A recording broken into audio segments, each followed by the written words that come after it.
मैं आपको एक रियल इंसिडेंट बताता हूँ जो मेरे दोस्त के साथ अभी भी रिसेंटली हुआ था। वो एक आईटी कंपनी में जॉब करता है। उसके साथ क्या हुआ कि उसने एग्जिस्टिंग कंपनी को स्विच करके दूसरी कंपनी को ज्वाइन करी। जो एग्जिस्टिंग कंपनी थी उसको सैलरी कम दे रही थी, तो उसने स्विच किया तो उसकी सैलरी जो थी वो लगभग 3 टाइम्स बढ़ गई। तो जब वो ज्वाइन किया तब इंटरव्यू हुए, सारे प्रोसेस हुए जो होते हैं, ज्वाइन हो गया। 1 महीने तक कंपनी की तरफ से उसको इंटरनल ट्रेनिंग दी गई और बाकी उसको बेंच पे लर्निंग के लिए डाल दिया गया विदाउट किसी प्रोजेक्ट के।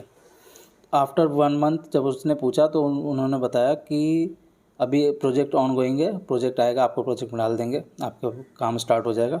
बट ऐसे करते करते 9 महीने निकल जाते हैं। 9 महीने के बाद क्या होता है कि उनसे पूछा जाता है, वो एक फॉल्स इंटरव्यू तो कंडक्ट करवाते हैं जिसमें उसने जो भी क्वेश्चंस पूछे उसने बता भी दिए, फिर भी उसको फेल कर दिया जाता है और दूसरे दिन बुलाकर उसको बोलते हैं कि आपका परफॉर्मेंस इशू है, आपको अब इस कंपनी में कंटिन्यू नहीं कर पाएंगे तो आप रेजिग्नेशन डाल दो। अदरवाइज कंपनी बोलती है कि अगर हम निकालेंगे तो हमको आपके एक्सपीरियंस लेटर पे मेंशन करना पड़ेगा परफॉर्मेंस इशू, इससे अच्छा आप रेजिग्नेशन डाल दो। इन सब बीच में क्या होता है कि उस बंदे का 9 महीने ख़राब होता है, वो कुछ खास कर नहीं पाता है।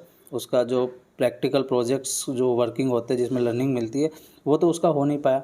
अब वो दूसरे कंपनी में ढूंढेगा तो उससे ये सवाल किए जाएंगे कि आपको क्यों 9 महीने के अंदर ही निकाल दिया गया, आपने 1 साल भी कंप्लीट नहीं किए गए। तो ये सब चीज़ें भी आईटी फर्म्स में चल रही है। अगर आप भी किसी आईटी फर्म्स को स्विच कर रहे हो तो बहुत सोच समझ के उसके रिव्यूज़ वगैरह देख कर ही आप स्विच करना।